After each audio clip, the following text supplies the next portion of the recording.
सभी का स्वागत है।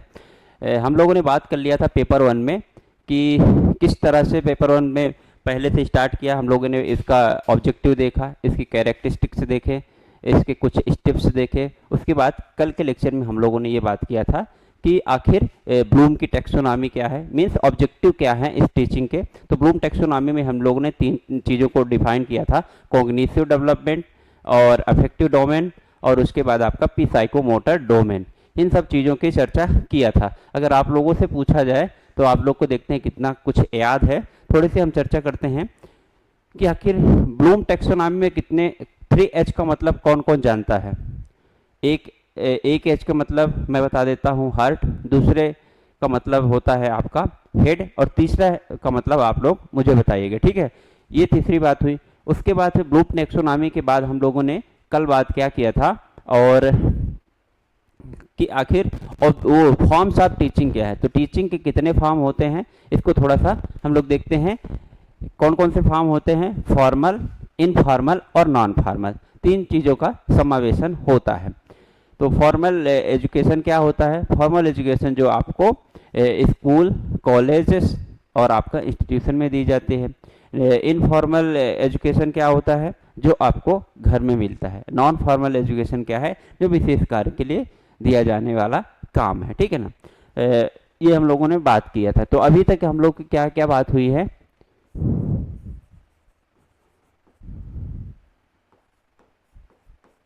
कॉन्सेप्ट ऑफ टीचिंग की बात कर लिए हैं।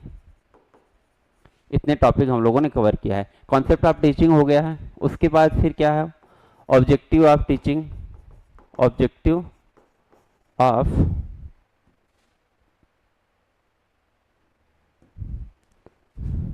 ऑब्जेक्टिव ऑफ टीचिंग की बात कर चुके हैं। फिर एलिमेंट्स ऑफ टीचिंग क्या है? एलिमेंट्स ऑफ टीचिंग, तत्व क्या है एलिमेंट्स? तो हम लोगों ने बात किया था कि टीचर, लर्नर और इसमें कंटेंट और इसमें रिसोर्सेस, ये टीचिंग के कुछ प्रमुख एलिमेंट से फिर तत्व होते हैं। उसके बाद फिर और क्या हम लोगों ने बात किया था कि क्या है? ऑब्जेक्टिव ऑफ टीचिंग हो गया, कॉन्सेप्ट ऑफ टीचिंग हुआ। टीचिंग के लिए कुछ फिलॉसफी, कुछ दर्शन है, जैसे हम लोगों ने बताया था महात्मा गांधी ने वर्धा योजना लाए थे, रविन्द्रनाथ टैगोर का वेदांत। तो इस तरह के हम लोगों ने दर्शन बात किया था। एजुकेशन फिलॉसफी, एजुकेशन फिलॉसफी की बात की थी, ये अभी तक बात हो चुकी है। Meaning of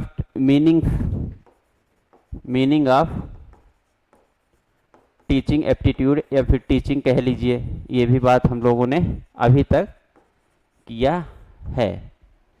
most important last lecture में हम लोगों ने बात किया है लेवल ऑफ टीचिंग।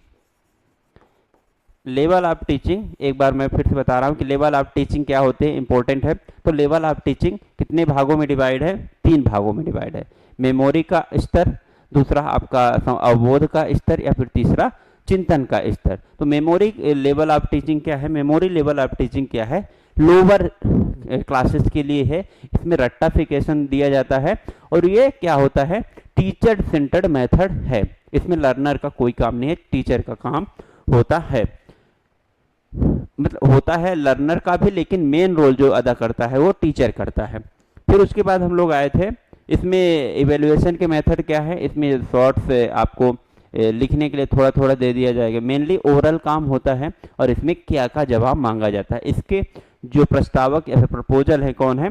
हर्बर्ट है। दूसरी बात हम लोग करेंगे कि अंडरस्टैंडिंग लेवल ऑफ टीचिंग में कौन आता है। तो अंडरस्टैंडिंग लेवल ऑफ टीचिंग में वो लोग आते हैं मिडिल, ये टीचिंग के जो मेथड है ये मिडिल क्लास के लिए है। माने आप 8th 9th 10th 11th class के अगर बच्चों को पढ़ा रहे हैं तो आपको क्या होगा? टीचिंग वहाँ पे यूज होगी। इसमें क्या होता है? टीचर और टीचर और लर्नर दोनों उपयोगी होते हैं सिखाने के लिए। इसमें मोरिसन साहब ने इसको प्रपोज किया था। इसमें मेथड ऑफ टीचिंग में क्या होगा? आपको एसे राइटिंग दे दिया जाएगा और आपसे रिटन कुछ वर्क दिया जाएगा, क्वेश्चन आंसर फॉर्म में होगा। और इसमें सबसे इम्पोर्टेंट बात ये थी कि ये जो मेथड है ना टीचर सेंटर्ड है ना लर्नर सेंटर्ड है, तो इसमें कौन सा वो है, तो ये दोनों है, इसमें इक्वली पार्टिसिपेशन होता है टीचर का भी और लर्नर का भी। इतनी बात आपको क्लियर। तीसरे लेवल के हम लोगों ने बात किया था फिर रिफ्लेक्टिव लेवल ऑफ टीचिंग। तो रिफ्लेक्टिव लेवल ऑफ टीचिंग में क्या होता है, हंट साहब आते हैं और हंट ने ये कहा कि ये जो लेवल ऑफ टीचिंग है ना सबसे सुपर लेवल ऑफ टीचिंग है या फिर हायर लेवल ऑफ टीचिंग है। इसमें होता क्या है, इसमें आपके स्किल डेवलपमेंट में ज़्यादा काम किया जाता है, आपके एक्सपेरिमेंट बेस्ड चीज़ें ज़्यादा चलती हैं, और इसमें क्या होता है कि आपको मतलब दिमाग के स्तर की बहुत ज़्यादा लॉजिकल बातें की जाती हैं और लॉजिकल चीज़ें सिखाई जाती हैं। जैसे कि आप ये कॉलेजेस में हैं और उसके बाद इंस्टीट्यूशन में हैं और बहुत जगह है, जैसे आप मान लीजिए एक्सपेरिमेंट का, जैसे मान लीजिए इसरो हो गया, नासा हो गया, तो इस जगह में क्या होता है, ये हायर लेवल ऑफ टीचिंग का यूज किया जाता है, यानी लॉजिक का यूज किया जाता है और आपको आगे इस्तेमाल किया जाए। मतलब यहाँ पर कुल मिला के कहा जाए कि तर्कशीलता चिंतन का स्तर है। यहाँ शिक्षार्थी और टीचर का क्या रोल होता है, यहाँ पर पूरी तरह से लर्नर सेंटर्ड ही मेथड होता है। इसमें टीचर का विशेष रोल नहीं होता है, एक तरह से कहा जाए तो रोल ही नहीं होता है इसमें। ओके, लर्नर खुद अपने आप से सीखता है। इतनी बातें आपको क्लियर हो गई होंगी। उसके बाद फिर हम लोग और इसमें क्या पढ़े थे, मीनिंग हो गया, कॉन्सेप्ट हो गया, ऑब्जेक्टिव हो गया, एलिमेंट्स ऑफ टीचिंग हो गया, एजुकेशन हो गया, लेवल ऑफ टीचिंग। इतनी बातों पे हम लोगों ने कल अभी तक बात कर चुके हैं, ठीक है। फिर आज शुरू हम लोग कर रहे हैं कि आज हम लोग क्या पढ़ेंगे। तो आज सबसे पहले स्टार्ट करेंगे कि आखिर जो टीचर है वो टीचिंग, इंस्ट्रक्शन और लर्निंग में आपका अंतर क्या है, यानी कि शिक्षण और निर्देशन और आपका अधिगम, ये तीन चीज़ों को आपको समझना पड़ेगा। तो हम लोग शुरू कर रहे हैं आज।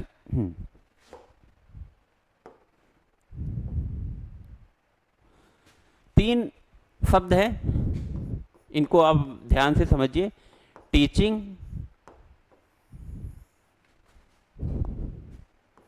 इंस्ट्रक्शन तथा आपका लर्निंग। हिंदी में आप इन लोग को इसको लिख सकते हैं शिक्षण,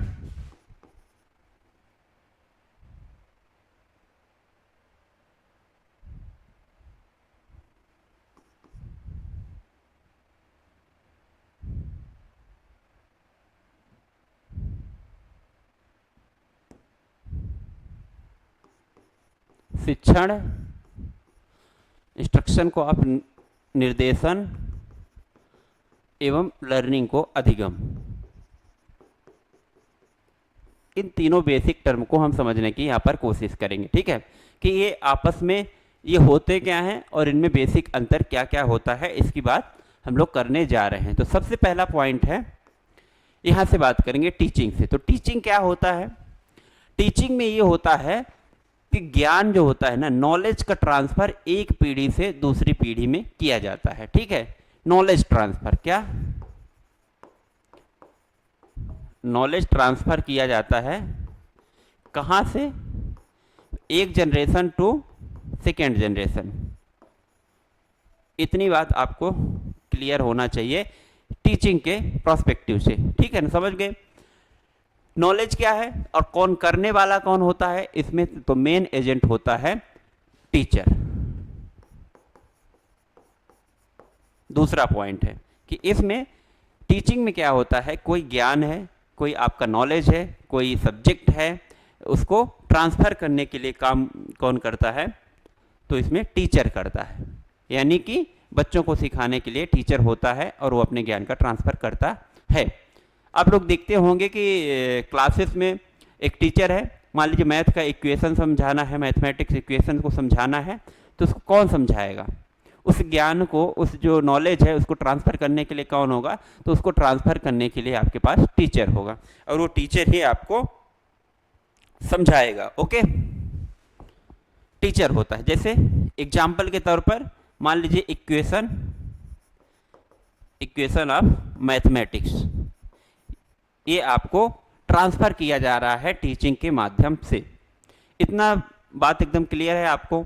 उसके बाद फिर हम लोग आते हैं इंस्ट्रक्शन में क्या है। तो तो इंस्ट्रक्शन में बेसिक क्या है कि इसमें जो इंफॉर्मेशन होता है, इंफॉर्मेशन मतलब सूचनाओं का जो सेट्स होता है उनको दिया जाता है, यानी सेट्स ऑफ इंफॉर्मेशन, सूचनाओं का जो इंफॉर्मेशन का सेट होता है, एक बंच होता है, उसको दिया जाता है किसके लिए, आपको स्पेसिफिक कार्य करवाने के लिए। जैसे मान लीजिए कि आपको कार चलाना सिखाना है, कार चलाना सिखाना है तो आप जो कार सीख रहा है बंदा, उसको आप क्या बताएंगे कि आप पहले स्टार्ट करिए, उसके बाद फिर हल्का आप पैर रखिए क्लच और ब्रेक में, उसके बाद फिर आप हैंडल को वो करेंगे, फिर धीरे धीरे आप क्या करेंगे, एक्सीलेटर और क्लच में आपका वो रहेगा पैर, तो एक्सीलेटर क्लच को धीरे धीरे छोड़िए, एक्सीलेटर को धीरे धीरे बढ़ाइए, तब जाके आप कार चलेगी, और ब्रेक पे ध्यान रखिएगा। इस तरह के क्या उसको इंस्ट्रक्शन दिए जाते हैं, और वही इंस्ट्रक्शन क्या होते हैं, आपके निर्देशन होते हैं। ठीक है, जैसे मान लीजिए एक पूरा का पूरा कॉलेज सिस्टम है, आप कॉलेज में जाएंगे तो आपके प्रोफेसर मान लीजिए आप हैं, तो आपके प्रिंसिपल जो है, आपके जो हेड है, तो पूरा का पूरा प्रोसेस समझाएंगे कैसे कैसे कॉलेज में करना है। कोई मान लीजिए फंक्शन हो रहा है उस कॉलेज में, तो सारा स्टेप वो बताएंगे, पहले ये करना है, पहले सब स्वागत करना है, स्वागत के बाद आपको किसी जो महापुरुष हैं उनके दीप प्रज्वलन करना है, फिर स्टेप कल्चरल प्रोग्राम स्टार्ट करना है। तो वो इंस्ट्रक्शन जो दिए जाते हैं ना, वही है इंफॉर्मेशन का सेट्स जो बंच बना के रखा जाता है, उसी को क्या कहते हैं हम लोग, इंस्ट्रक्शन कहते हैं। ठीक है ना, इतनी बात आप लोग को क्लियर। एग्जाम्पल के तौर पर इसमें टीचर होता है कि नहीं होता है, तो टीचर और लर्नर दोनों हो सकते हैं इसमें। ठीक है ना, तो मोस्टली इसमें इंस्ट्रक्शन कौन देता है, टीचर ही देता है। ठीक है, एग्जाम्पल के तौर पर आप यहाँ पे ये समझ लीजिए, एग्जाम्पल के तौर पर कार ड्राइविंग इंस्ट्रक्शन, ये समझ के आप रखिए। ओके, ये हो गया आपका इंस्ट्रक्शन। फिर तीसरी बात आपको आती है लर्निंग। लर्निंग क्या है, टीचिंग, इंस्ट्रक्शन और लर्निंग में तीसरा है आपका लर्निंग। तो लर्निंग में आपका आता है कि जो कुछ ज्ञान हम लोगों ने टीचिंग में दिया है, जरूरी नहीं वही, पर यही है, उसमें देना होता है, ज्ञान का ट्रांसफ़र करना होता है एक जनरेशन टू नेक्स्ट जनरेशन। और लर्निंग में क्या होता है, ज्ञान को एडॉप्ट करते हैं, मतलब ज्ञान को अपने आप में आत्मसात करते हैं और सीखते हैं। मतलब इसमें एडॉप्शन ऑफ नॉलेज क्या होता है, ज्ञान का एडॉप्शन होता है, मतलब उसको आत्मसात करते हैं और अपने आप में सीखते हैं। ठीक है, इतनी बात आप लोगों को लर्निंग के प्रोस्पेक्टिव से क्लियर हो चुकी होगी। और फिर इस लर्निंग का एडॉप्ट करके उसका क्या करते हैं, उपयोग करते हैं। एग्जाम्पल के तौर पर आप लोग अगर देखेंगे तो इसमें क्या है, मान लीजिए आप लोग कॉलेजेस में पढ़ रहे हैं, कोई व्यक्ति क्या करेगा, यहाँ से एग्जाम्पल लेते हैं, उसको क्या करना है, कोई टीचर है, उसको पढ़ाना है, मैथ के इक्वेशंस को पढ़ाना है, मान लीजिए लीनियर इक्वेशन को पढ़ाना है।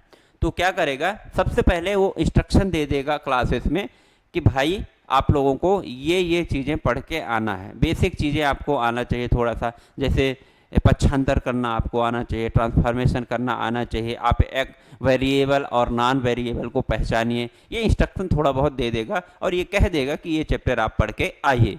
ओके, तो फिर उसके बाद वो आएगा, तो जो ये इक्वेशन आप मैथ्स पढ़ाएगा टीचर, तो आपको समझ में आएगा। तो यही जो प्रोसेस है इक्वेशन ऑफ मैथ को वो पढ़ाएगा और आपको समझाएगा, वो टीचिंग है। इंस्ट्रक्शन हमने पहले ही बता दिया, उसके लिए कुछ इंस्ट्रक्शन दे देगा, और जो वो मैथ के इक्वेशन को सीख गए हैं उसको एडॉप्ट करने वाले व्यक्ति हैं, वो कौन है, आपके लर्नर हैं, और वो प्रोसेस पूरी की पूरी क्या कहलाती है, लर्निंग है। ठीक है ना, लर्निंग ऑफ मैथ इक्वेशन, ये समझिए, ये समझ गए ना आप। तो टीचिंग, इंस्ट्रक्शन और लर्निंग में समझ में आया आपको इसका क्या क्या सिस्टम होता है, ठीक है ना। अब थोड़ा सा अगर बात करें कि इसमें अंतर क्या होता है,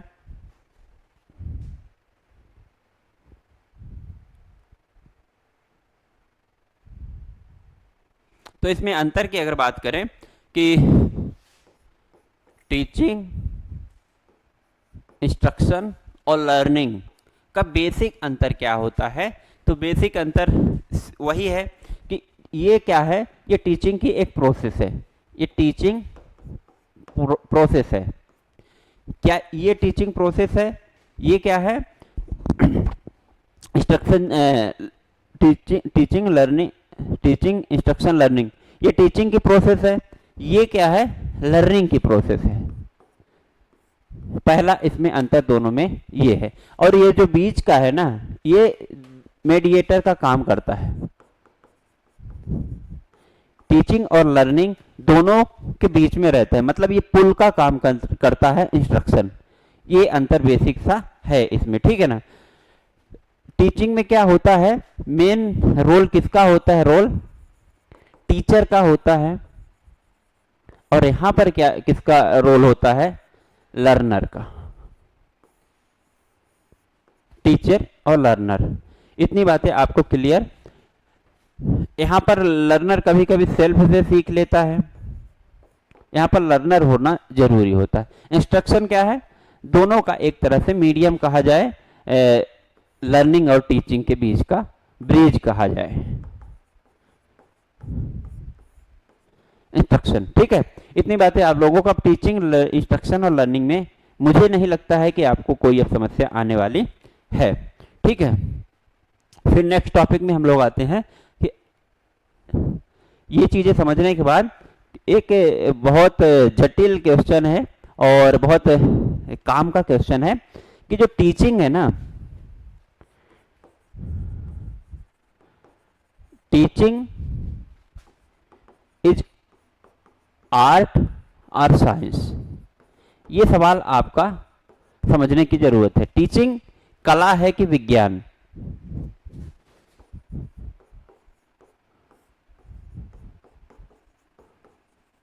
आप लोगों को क्या लग रहा है कि टीचिंग क्या है, कला है या विज्ञान? ये एक जो शिक्षण है ये एक कला होते हैं या विज्ञान?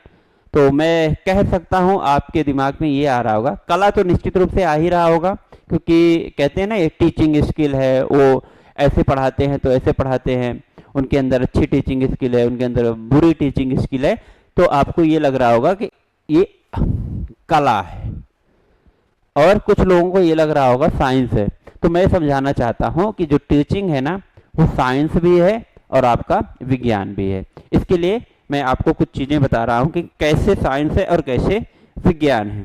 तो सबसे पहले उसके पहले आपको ये समझना पड़ेगा कि जब कोई चीज, कोई जो स्किल है तो वो साइंस कब कहलाता है, कब विज्ञान कहलाता है। तो आपको ये समझना पड़ेगा कि साइंस का होने के लिए आपके लिए क्या क्या क्राइटेरिया है, क्या क्या इंपॉर्टेंस है, वो समझना पड़ेगा। आर्ट्स के लिए क्या है, तो साइंस, कोई किसी को हम साइंस अगर प्रूव कर रहे हैं तो क्या क्या आपके अंदर वो होना चाहिए, किन चीजों का होना जरूरी है। तो साइंस में क्या होता है, आप लोगों ने देखा होगा, इसमें एक व्यवस्थित क्या होता है, ज्ञान का समूह होता है, मतलब प्रॉपर नॉलेज, प्रॉपर नॉलेज का सेट्स होता है, ठीक है। दूसरी अगर बात करें, प्रॉपर नॉलेज मतलब व्यवस्थित ज्ञान का समूह होता है, इसमें डाउट नहीं रहता है, अगर कुछ है तो सीक्वेंस से है, बढ़िया है। इसमें क्या होता है, साइंस किसी चीज को प्रूव करना है तो ये है ऑब्जर्वेशन बेस्ड होता है, और क्या होता है, एक्सपेरिमेंट, एक्सपेरिमेंट और ऑब्जर्वेशन बेस्ड होता है। कोई भी विज्ञान है, आप देखेंगे अगर विज्ञान में कोई टॉपिक दिया है तो ऐसे ही अपने मन से नहीं दिया है, वो एक्सपेरिमेंट किया जा चुका है पहले ही, और वो ऑब्जर्वेशन उसका किया जा चुका है, तब जाके उसका रिजल्ट देते हैं, ठीक है। फिर साइंस को प्रूव करने के लिए आप इसको जोड़ते रहिएगा, टीचिंग क्या इससे मैच कुछ कर रहे हैं, टीचिंग जो है इनसे मैच कर रहा है क्या, तो आपको फिर धीरे धीरे समझ में आएगा, बाद में मैं बताऊंगा, ठीक है। साइंस क्या है, ऑब्जर्वेशन और एक्सपेरिमेंट बेस्ड होता है। और इसमें क्या होता है, साइंस हमेशा कॉज एंड इफेक्ट पे काम करता है, यानी कि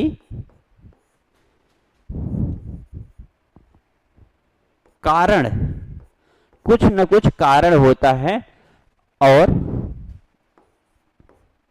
प्रभाव, कारण और प्रभाव पे बेस्ड होता है साइंस। कोई भी काम हो रहा है, मान लीजिए ये मैं यहां से गिरा रहा हूं इस पेन को, तो इसके पीछे कुछ कारण है, तभी इसका प्रभाव ये है कि ये गिर रहा है। तो काज और इफेक्ट यहां पर साइंस में होता है। ऐसे ही अगला वो है इसके कुछ वो कि ये यूनिवर्सल प्रिंसिपल, साइंस हमेशा यूनिवर्सल प्रिंसिपल होता है, इसमें आप ध्यान रखिएगा। यूनिवर्सल,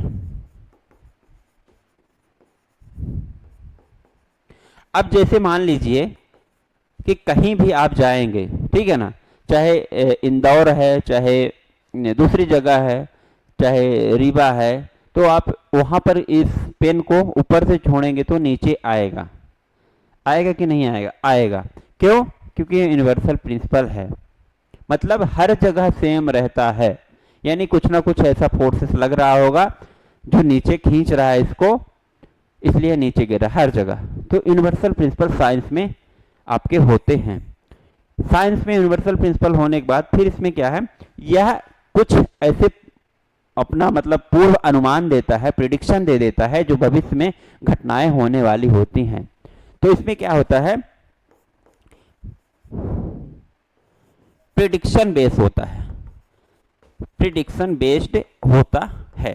प्रिडिक्शन बेस्ड पूर्व अनुमान दे देगा जिससे भविष्य की हम संभावनाओं को व्यक्त कर सकते हैं और जान सकते हैं। जैसे कि एग्जाम्पल के तौर पर हम लोग मौसम विभाग के लोग जानकारी दे देते हैं कि अगले 10 दिनों में, अगले 5 दिनों में भारी बारिश होने वाली है, बादल छाए रहेंगे और मौसम खराब रहेगा। तो कैसे जानकारी दे देते हैं, ये साइंस ही है, प्रिडिक्शन। तो ये हमेशा कुछ न कुछ आगे की घटनाओं का ये जानकारी हमें दे देते हैं, ठीक है। तो ये साइंस की कुछ वो है। अब इसको आप इसको टीचिंग से समझ लिए कि टीचिंग इसमें फिट बैठता है कि नहीं बैठता है। उसके पहले मैं यहाँ पर हल्का सा आपको बता देता हूँ आर्ट्स के बारे में, ऊपर बता दें कि यहीं,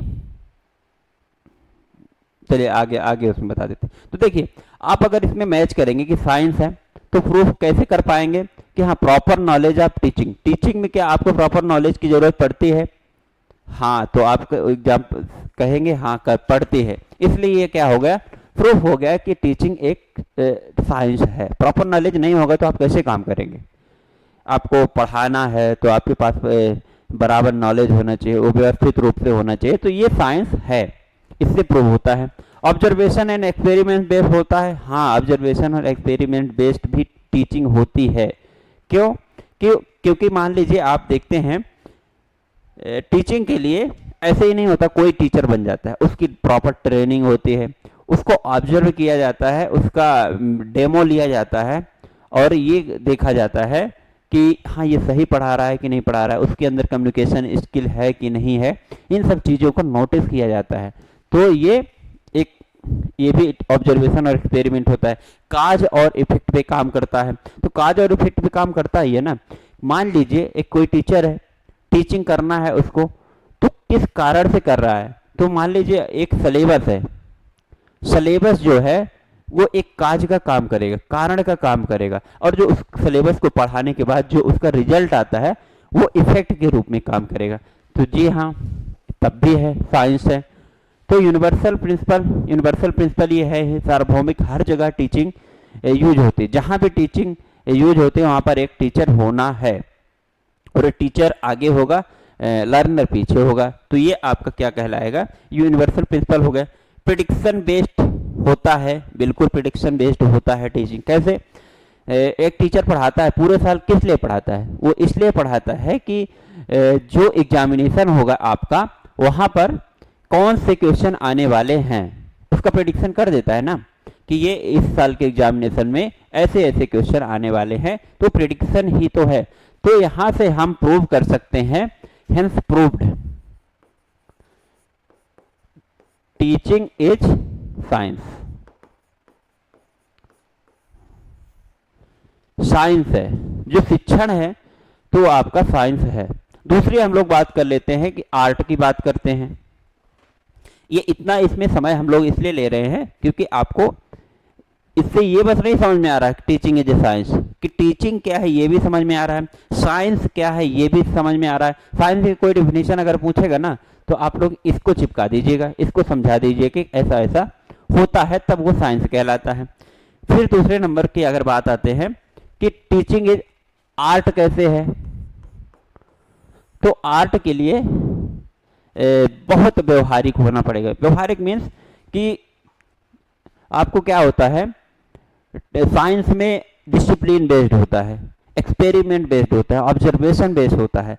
ये क्या होता है, व्यवहारिक होना, व्यवहारिकता इसमें होती है। क्या होता है, व्यवहारिकता होती है, यानी कि इसमें फ्लेक्सिबिलिटी होती है।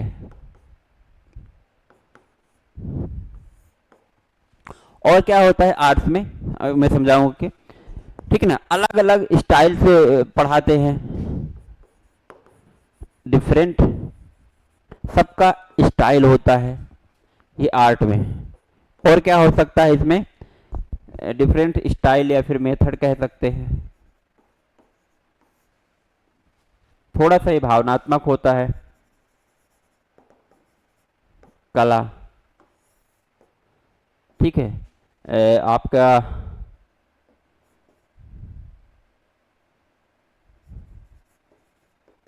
फिजिकल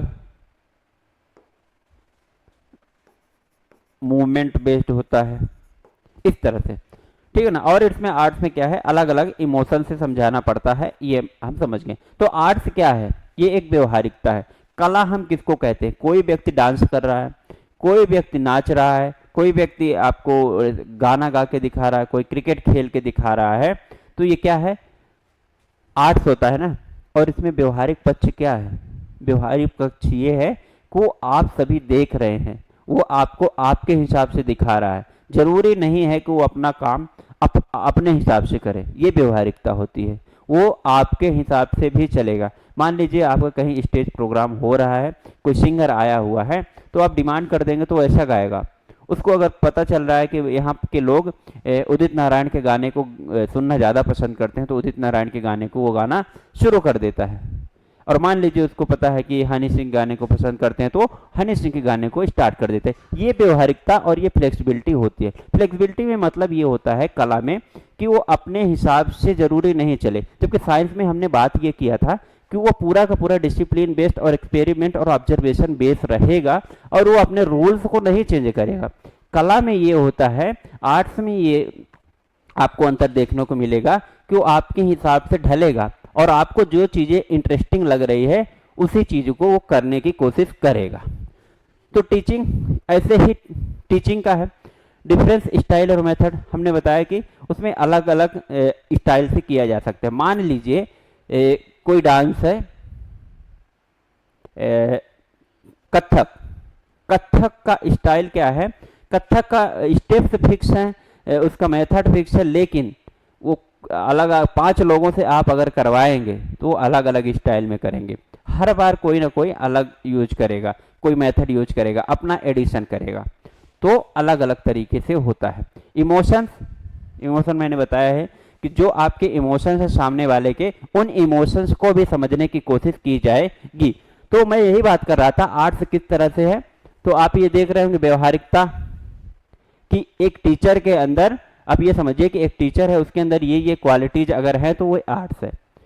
तो व्यवहारिकता होता है कि वो समाज की चीजों को आप अपने बिहेवियर से और बच्चों के बिहेवियर को समझने की कोशिश करता है, उस हिसाब से वो टीचिंग करता है। फ्लेक्सिबिलिटी, अलग अलग चीजें होती हैं कि वो जरूरी नहीं है कि जो चीजें एकदम रट के आया वही पढ़ा दे, नहीं, अलग अलग इंटरेस्ट के हिसाब से। तो ये भी होता है, ये भी होता है, अलग अलग उसके स्टाइल का मेथड होता है पढ़ाने का। इमोशन होते हैं, बिल्कुल होते हैं। तो हेंस ये प्रूव्ड हो गया कि ये टीचिंग इज आर्ट, यानी कि टीचिंग आर्ट है। तो हम ये कह सकते हैं कि टीचिंग इज आर्ट और साइंस, मतलब शिक्षण जो है ना वो कला भी है और आपका विज्ञान भी है। इतनी बातें आपको क्लियर हो गई होंगी ना कि टीचिंग आर्ट्स और साइंस दोनों है। साइंस की हम लोगों ने क्राइटेरिया देख लिया था, कला की क्राइटेरिया देख लिया था कि इसमें क्या क्या होना चाहिए। फिर अगला एक टॉपिक आते हैं इंपॉर्टेंट और जरूरी,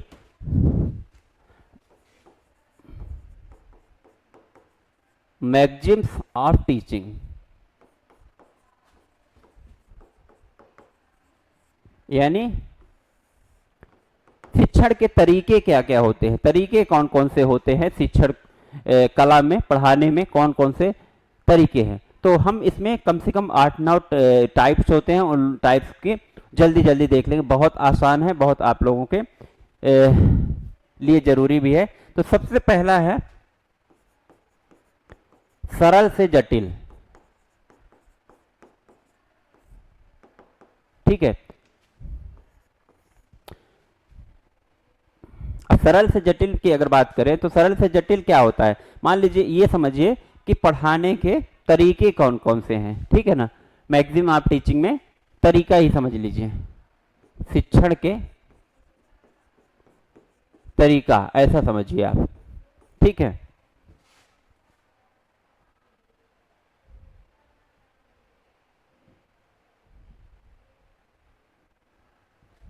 अब सरल से जटिल इसमें क्या होता है, इस मैक्सिम से एक काम करते हैं हम, पूरा का पूरा लिस्ट बना देते हैं, उसके बाद फिर एक एक करके एग्जांपल आपको देते जाएंगे और आप जल्दी से उसको ग्रैब करते जाइएगा।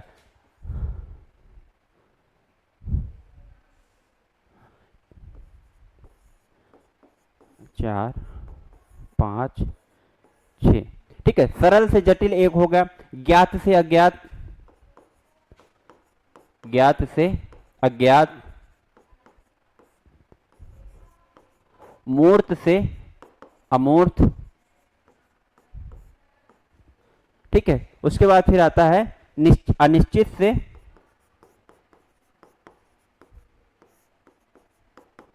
निश्चित, अनिश्चित से निश्चित के बाद फिर आता है विशेष से सामान्य, विशेष से सामान्य, यानी specific to general, indefinite to definite, मूर्त से अमूर्त, यानी मूर्त को क्या कहते हैं, कंक्रीट टू एब्स्ट्रैक्ट, शायद कंक्रीट टू एब्स्ट्रैक्ट, मूर्त को कंक्रीट एब्स्ट्रैक्ट। विशेष से सामान्य होगा, विशेष से सामान्य के बाद विश्लेषण से संश्लेषण, विश्लेषण से संश्लेषण, विशेषण से संश्लेषण। फिर नेक्स्ट हम लोग बात करेंगे, 6 हो गए थे ना, 7, 8, 9, 10 कर लेते हैं। ये आप देख रहे होंगे, ये तरीके होते हैं टीचिंग के, मतलब इन तरीकों से टीचर एक स्टूडेंट को पढ़ाता है, ठीक है। प्रकृति पूर्ण से अंश तक, पूर्ण से अंश। और क्या हो सकता है इसमें, प्रकृति का अनुसरण, प्रकृति का अनुसरण। फिर और क्या हो सकता है, इंद्रिय जनित, इंद्रियों का प्रशिक्षण, इंद्रियों का प्रशिक्षण। और लास्ट आपका होता है कि मनोवैज्ञानिक से तार्किकता की ओर।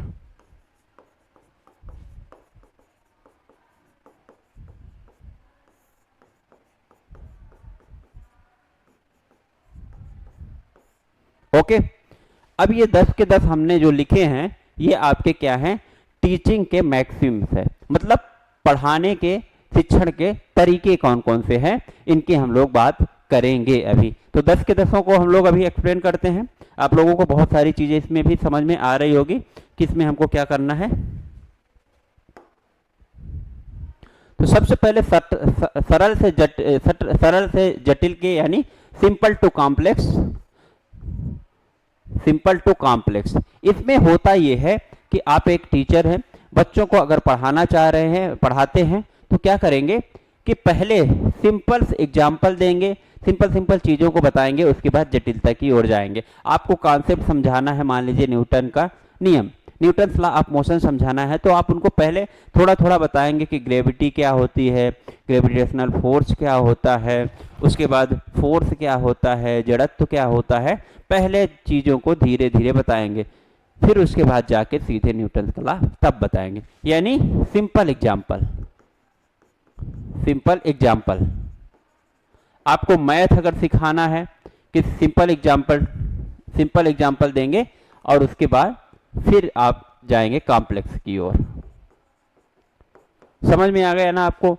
ज्ञात से अज्ञात की ओर जाना है आपको। क्लासरूम में किसी टॉपिक को समझाना है तो आप डायरेक्ट आके किसी भी कठिन टॉपिक को नहीं बता देंगे। आपको मान लीजिए आपको समझाना है क्या, कोन क्या होता है, तो कोन क्या होता है, कोन के लिए आपको समझाना पड़ेगा।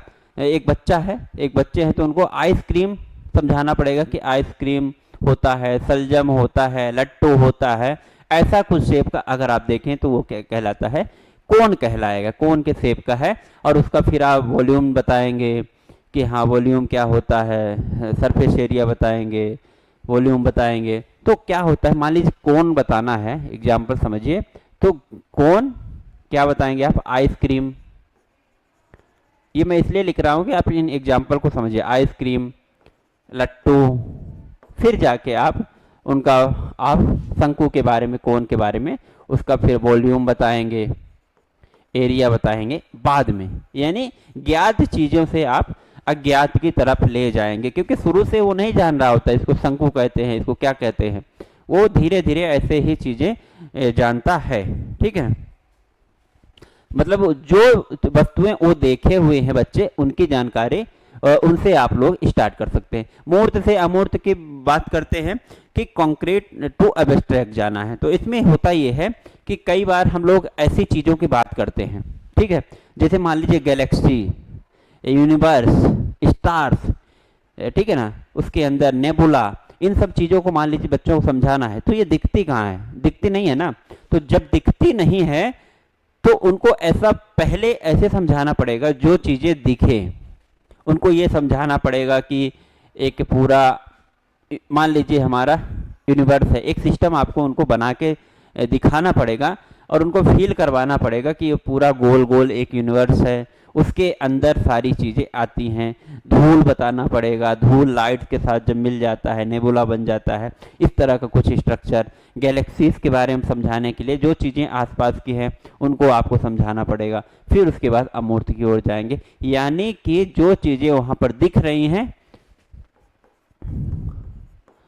दिखने वाली वस्तुओं को समझाना। फिर उसके बाद आपको अमूर्त की ओर जाना। अमूर्त मीन्स कि जो है ही नहीं, मान लो, मतलब दिखती हैं नहीं चीजें, इसको क्या कहते हैं आप उसमें, कंक्रीट टू एब्स्ट्रैक्ट। ठीक है, कंक्रीट टू एब्स्ट्रैक्ट कहा जाता है। दिखने वाली वस्तुओं को पहले समझाना, फिर उसके बाद बिना दिखने वाले। अनिश्चित से निश्चित की ओर बताने के लिए क्या है, ये सिखाने का तरीका क्या है। अनिश्चित मतलब कि पहले आप, कभी कभी ऐसा होता है, कोई टीचर ऐसा आ जाता है जो जरूरी, मतलब जो चीज़ें हैं नहीं, जो चीज़ें कोई फिक्स नहीं है, मान लीजिए उसको समझाना है कि साइंस का ही कोई नियम समझाना है, Dalton's law of theory, Dalton's theory समझाना है। तो उसमें क्या होता है कि पार्शियल प्रेशर की बात होती है, उसमें वेपर प्रेशर की बात होती है, आंशिक दाब की बात होती है। तो वो क्या करेगा, पहले अनिश्चित बातें करेगा, मतलब वो पूरा का पूरा उस थ्योरी को समझा देगा डाल्टन्स लॉ, लेकिन आपको समझ में ही नहीं है। फिर लास्ट में आपको ये आएगा कि भाई डाल्टन्स लॉ ऐसे संबंधित है कि मान लीजिए एक कोई बीकर है, सॉल्यूशन है, तो उसमें लगने वाला जो प्रेशर है, फिर जाके वो आपको पार्शियल प्रेशर के बारे में, वेपर प्रेशर समझाएगा कि वेपर प्रेशर वह प्रेशर होता है जो किसी लिक्विड द्वारा किसी वेपर द्वारा लिक्विड पे एक्सर्ट किया जाता है, तब आपको समझ में आएगा। मतलब पहले वो बहुत कठिन पूरी की पूरी डिफिनीशन को बता दिया, फिर आपको सिंपल समझा रहा है। तो इनडेफिनिट टू डिफिनिट, ये कोई ऐसा उदाहरण दे देगा कि जो अभी प्रूव्ड नहीं है, लास्ट में फिर आपको वो प्रूव करके देगा। ये अनिश्चित से निश्चित, विशेष से सामान्य उसको समझाना हुआ तो क्या करेगा, विशेष से सामान्य मतलब इसमें बहुत सबसे विशेष थ्योरी की आपको बात कर देगा। जैसे मान लीजिए उसको समझाना है प्रोबेबिलिटी, प्रायिकता समझाना है, तो प्रायिकता में सबसे पहले वहां से वो क्या करना शुरू कर देगा कि आपको विशेष से सामान्य में मतलब स्पेसिफिक टू जनरल कहते हैं, कि वो क्या करेगा, आपको प्रायिकता समझाना है तो पहले से ही वो परमुटेशन, कॉम्बिनेशन, क्रमचय, संचय, ये सारे आपको टॉपिक समझा देगा। और लास्ट फिर आपको वहां समझ में आया ना आए, फिर वो क्या करेगा, सामान्य की तरफ लाएगा। पहले सबसे पहले परमुटेशन, कॉम्बिनेशन समझा दिया, ताश का केस समझा दिया, बॉल वगैरह समझा दिया, फिर लास्ट में वो क्या करेगा, पूरा टॉपिक कंप्लीट होने के बाद लास्ट में आ जाएगा सामान्य की ओर, कि मतलब प्रोबेबिलिटी ये चीज होती है कि किसी भी चीज, किसी भी संभावना का, किसी भी इवेंट का होना। आप 10 बार सिक्का उछाल रहे हैं तो कितने बार हेड पड़ेगा, आपके पास एक बॉक्स रखा हुआ है तो उसमें से 5 गेंदे हैं, 5 कलर के हैं, तो गेंद से निकालने की संभावना क्या होती है। अब आपको समझ में आ रहा होगा कि विशेष पहले काम कर दिया जाता है, फिर सामान्य। जैसे प्रोबेबिलिटी हो गया, प्रोबेबिलिटी का एग्जाम्पल दे दिया, ठीक है। फिर विश्लेषण से संश्लेषण की ओर, विश्लेषण से संश्लेषण की ओर में इसमें होता क्या है, मतलब एनालिसिस टू सिंथेसाइज। तो विश्लेषण में क्या होता है ये समझिए, विखरा हुआ ज्ञान, विखरा ज्ञान को क्या करता है कि एक व्यवस्थित करना होता है।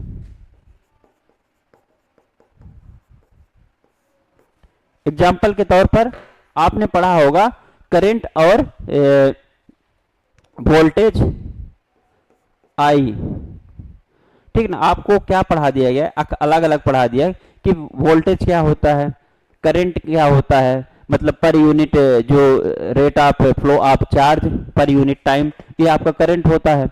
वोल्टेज को बता दिया गया कि वोल्टेज होता है, लेकिन ये क्या है, आपका बिखरा हुआ ज्ञान। फिर इसी को व्यवस्थित जब कर दिया गया तो आपको बता दिया गया V equal to I R, ये आपको क्या बता दिया गया, ओम्स लॉ। ये आपका क्या हुआ, व्यवस्थित। व्यवस्थित जब ज्ञान हो गया तो ये आपका क्या कहलाएगा कि ये संश्लेषण हो जाएगा, सिंथेसिस हो जाएगा, मतलब एनालिसिस टू सिंथेसिस। इतनी बात आपको क्लियर।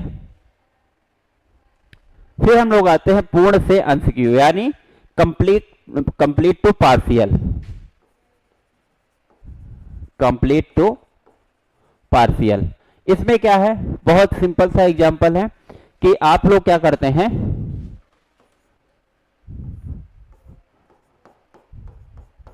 ये एक क्या है, ये एक पेड़ है। तो कोई भी व्यक्ति या फिर कोई भी बच्चा या फिर लर्नर क्या करेगा, सबसे पहले इसको देखेगा तो क्या बोलेगा, ये एक पेड़ है, ये एक क्या है, ट्री है, ठीक है ना।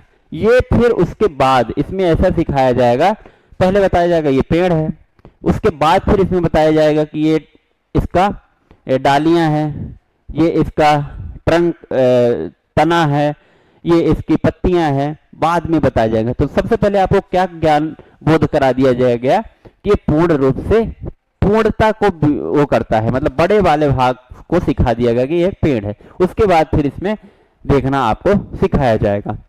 इस एग्जाम्पल के तौर पर वही ले लीजिए, आपको बता दिया गया F equal to M A, मान लीजिए क्या बता दिया गया, F equal to M A, यानी फोर्स की डिफिनीशन न्यूटन सेकंड लॉ से बता दिया गया।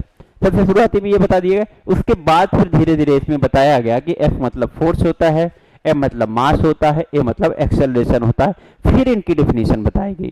तो फिर ये क्या होता है, पूर्ण से अंश होता है, कंप्लीट टू अंश। चीजों को पहले पूर्णता की ओर जनवा देना। जैसे मान लीजिए किसी के बारे में, मेरे बारे में इंट्रोडक्शन देना कोई टीचर हमारे बारे में इंट्रोडक्शन दे रहा है तो सबसे पहले वो बता देगा कि विपिन सर है, और विपिन सर के बारे में फिर वो धीरे धीरे बताना शुरू कि विपिन सर का ये हाथ है, ये पैर है, ये हेड है। तो इस तरह से चीजें पहले कंप्लीट बता देगा, फिर इसमें आएगा। ठीक है, समझ रहे हैं आप? प्रकृति का अनुसरण यानी नेचर का अनुसरण सिखाने के लिए बहुत जरूरी है। ठीक है ना? तो नेचर का अनुसरण कैसे? इसमें यही माना जाता है कि जो भी लर्निंग हो, जो भी सीख हो, वो कहाँ से हमको लेना चाहिए? प्रकृति से लेना चाहिए। प्रकृति से बड़ा हमारे लिए शिक्षक कोई नहीं है, ये रूसो ने कहा भी है। ठीक है ना?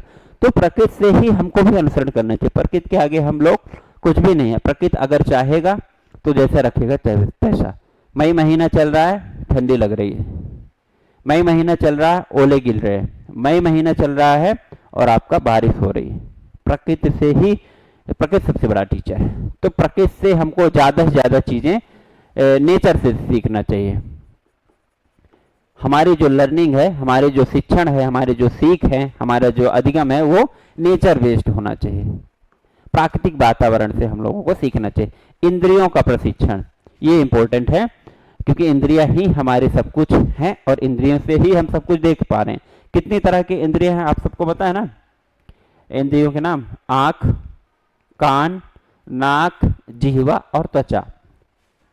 तो इनको प्रशिक्षण देना चाहिए। सबसे इंपॉर्टेंट है कि अगर इसमें सिखाया जा रहा है, मैक्सिम्स हैं, पढ़ाने के तरीके हैं, तो हम आपको ऐसा सिखाएं कि आप आंखों से क्या देखिए, आप नाक से, कान से, जीवा से, त्वचा से क्या करने की कोशिश करिए। हम अपने इन सब चीज़ों को ट्रेनिंग दे दें कि हमको अच्छा पढ़ना है, हमको बुरा पढ़ना है, हमको ऐसे पढ़ना है।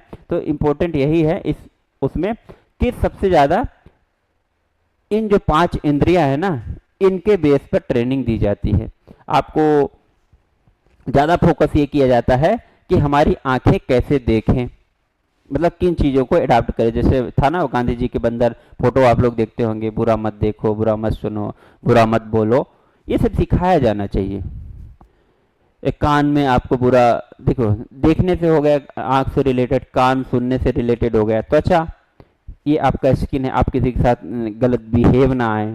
ठीक है, ये सब इंद्रियों का ज्ञान कुल मिला के देना क्या कहलाता है? आपका इंद्रिय। Senses,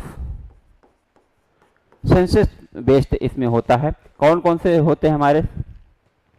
I, year, knows, skin and आपका टंग।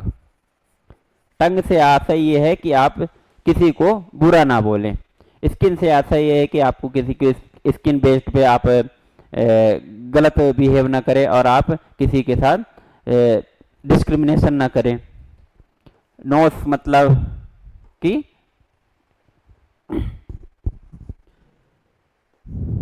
ये सब चीज़ें सेंसेस होती हैं। सेंसेस ऑर्गन के अनुसार हमको इनको प्रशिक्षण देना पड़ता है।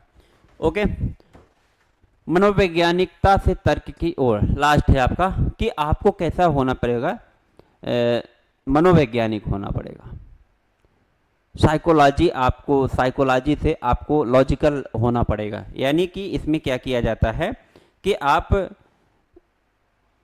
को बहुत मतलब सोचने के लिए मजबूर करना पड़ता है। सोचने के लिए मजबूर करते हैं इस टीचिंग ऑफ मेथड में, मतलब इस टीचिंग के तरीके में। क्या होता है, आपको दे देंगे मान लीजिए पजल, इसमें इसको क्या लिख सकते हैं? Psychology to logic.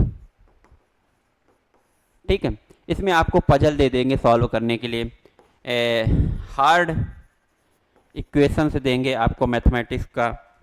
उसके बाद फिर इसमें आपको दे दिया जाएगा कि मैट्रिक्स से सॉल्व करिए। इसको आप लोगों को सॉल्व करना पड़ता है इसमें। अब इसमें आपको दिमाग लगाना पड़ता है, कुछ हाइपोथेसिस बनाना पड़ता है, कुछ आपको पहले से पूर्व धारणाएं बनानी पड़ती हैं, उसके बाद जाके ये चीज़ें होती हैं। तो मनोवैज्ञानिकता से तर्क की ओर, ये कुछ क्या है सिखाने की बातें हैं। तो हम लोगों ने आज क्या बात किया था, थोड़ा सा देख लेते हैं। एक बार 2 मिनट में हम लोग रिवाइज करने की कोशिश करते हैं। देखिए, सबसे पहले हम लोगों ने आज बात किया था टीचिंग क्या होती है। टीचिंग, इंस्ट्रक्शन और लर्निंग में अंतर पता किए। टीचिंग क्या होता है, टीचर द्वारा दिया जाता ज्ञान है। लर्निंग क्या होता है, लर्नर द्वारा लिया गया ज्ञान है। उसके बाद इंस्ट्रक्शन क्या होता है, सेट्स ऑफ इंफॉर्मेशन होता है। एग्जाम्पल के तौर पर हमने कार सीखने के लिए जो इंस्ट्रक्शन देते हैं, इंस्ट्रक्शन मैनुअल बुक देते हैं, हम लोगों को पता है इंस्ट्रक्शन। फिर उसके बाद कहाँ पे आए थे, उसके बाद बेसिक अंतर हम लोगों ने समझ लिया था, ये टीचर का प्रोसेस है और लर्निंग क्या है, लर्नर का प्रोसेस है। लर्नर खुद भी सीख सकता है कई बार, और इंस्ट्रक्शन जो है ये ब्रिज का काम करता है, मीडिएटर का काम करता है।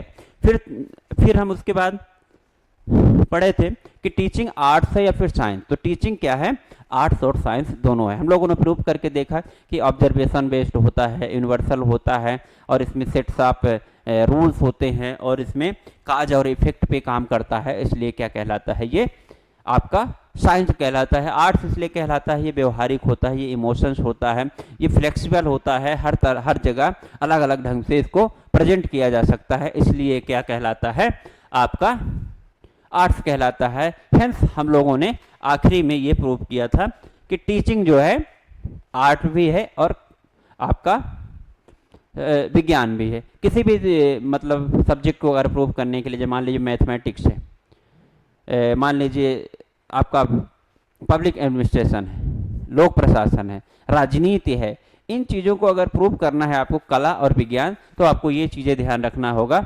जैसे हमने कला की कुछ आपको कैरेक्टरिस्टिक्स बताएं कि क्या कला में होना चाहिए, क्या आपका विज्ञान में होना चाहिए, तो यहाँ से प्रूफ आप कर सकते हैं किसी भी चीज़ को, तो आर्ट है कि साइंस है। ओके, फिर उसके बाद हम लोगों ने ये बात किया, सबसे इंपॉर्टेंट, कि जो तरीके होते हैं ना, मैक्सिम्स ऑफ टीचिंग की अगर बात करें कि तरीके किस तरह से होते हैं सिखाने के लिए, तो इसमें हम लोगों ने पूरे के पूरे 10 तरीके से बात किया। और जैसे सरल से जटिल, और आपका कंक्रीट टू एब्स्ट्रैक्ट हो गया, फिर उसके बाद हो गया इंडेफिनिट टू डेफिनिट हुआ, फिर उसके बाद स्पेशल टू जनरल हुआ, अब विश्लेषण से संश्लेषण हुआ। इन सब चीज़ों को हम लोग समझ लिए हैं। इससे अब आपको ये समझ में आ रहा होगा कि टीचिंग एप्टीट्यूड जो हम लोग पढ़ रहे हैं उसमें इस यूनिट में क्या कवर है और आपको किस तरह से जवाब देना है। तो आपको ये समझ में आ रहा होगा कि हम एक टीचर हैं, हमें लर्नर को सिखाना है, उस हिसाब से हम इस चीज़ों को सीख रहे हैं, ठीक है ना। तो आप लोग अभी तक की क्लासेस में आपको ये धीरे धीरे से ये आप देख लीजिएगा, हम लोगों ने प्रकृति का अनुसरण, इंद्रियों का प्रशिक्षण और मनोवैज्ञानिकता तरक्की की बात किया था। आप लोगों को ये समझ में अब आ ही गया होगा कि टीचिंग एप्टीट्यूड किसके इर्द गिर्द घूम रहे हैं, टीचर और लर्नर के, और बीच में क्या है, इंस्ट्रक्शन है, बहुत सारी चीज़ें हैं। तो ये पूरा का पूरा जो यूनिट है ना, पहला यूनिट, ये आपके समझ की यूनिट है और आपको सीखने की यूनिट है, और इसमें आपको बहुत कॉमन सेंस लगा के आपको जवाब देना पड़ता है। आई होप ये यूनिट आपको समझ में आ रही होगी। अब धीरे धीरे हम लोग और आगे मूव करेंगे, 3-4 दिन शायद और लगेंगे, उसमें फिर यूनिट कंप्लीट हो जाएंगे। अब टीचिंग के जैसे हम लोग नेक्स्ट बात करेंगे, टीचिंग के क्या क्या प्रिंसिपल होते हैं, इसको आप पढ़ के आ सकते हैं। टीचिंग के क्या क्या प्रिंसिपल होते हैं, टीचिंग के सिद्धांत कौन कौन से होते हैं।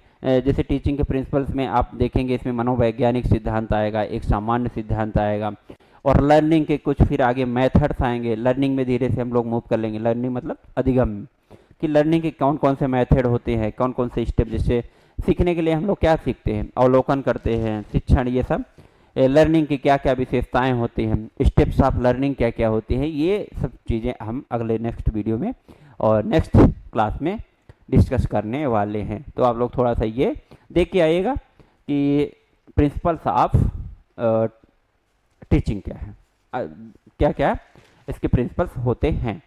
तो आई होप ये पेपर आप बहुत आसानी से कर पाएंगे। ये सब पढ़ने के बाद आपका एक विकास हो जाएगा माइंड का कि हम इस पेपर को कैसे अटेम्प्ट करते हैं, ठीक है ना। तो आज की क्लास यहीं पे एंड करते हैं, हम लोग कल फिर मिलेंगे नेक्स्ट लेक्चर के साथ। आप लोग इसको थोड़ा थोड़ा क्या करिए, पुराना रिवाइज करते चलिए, ठीक है ना। जो भी हम पढ़ते जा रहे हैं, जो हमने लिखा है बोर्ड में, उसको बस रिवाइज कर लीजिए, शॉर्ट्स नोट्स टाइप का बना लीजिएगा। और जो लोग नए अभी देख रहे हैं, तो मैं बता रहा हूँ 3-4 दिन से कक्षाएं शुरू हो गई हैं, तो पुरानी कक्षाओं को आप जाके देख सकते हैं, ठीक है। तो तो फिलहाल क्लास को इन करते हैं। बुरी खबर यही है भारत के लिए कि भारत रोहित शर्मा संन्यास ले चुके हैं टेस्ट से, और अच्छी खबर ये है कि बहुत अच्छा किया, क्योंकि अभी वो इतना टेस्ट में परफॉर्म नहीं कर रहे थे तो उनको बाहर कर दिया गया है कप्तानी से, इसलिए उन्होंने ऐसा फैसला लिया है। खैर अच्छी बात है, खिलाड़ी आते जाते रहते हैं, हमारा इमोशंस उनके साथ है, और उनको ओडीआई के लिए बधाइयाँ रहेंगी, और टी20 से भी संन्यास ले चुके हैं। रोहित शर्मा अच्छे कप्तान हैं, नो डाउट, और खिलाड़ी भी अच्छे हैं, लेकिन वो फिटनेस पे मेंटेन नहीं कर पाए, इसलिए नहीं खेल पाएंगे, इसलिए उन्होंने संन्यास लेने का घोषणा किया है। और फिलहाल भारत का माहौल तो आप देख ही रहे हैं, ऑपरेशन सिंदूर वगैरह हो रहे हैं, तो आप लोग क्या करिए, आप लोगों का सपोर्ट ये है कि फालतू इधर से उधर जो व्हाट्सअप सोशल मीडिया है उनमें ज़्यादा मैसेज इधर से उधर ट्रांसफ़र ना करें, और अफवाहें कम फैलाएं। जो रियलिटी है चीज़ों को आप वॉच करिए, जो गाइडलाइंस वगैरह सरकार की आती हैं उनको आप फॉलो करते रहिए। इतना ही सरकार आपसे उम्मीद करेगी, और सरकार का आप सहयोग कर सकते हैं। फिलहाल चलते हैं। जय हिंद, जय भारत।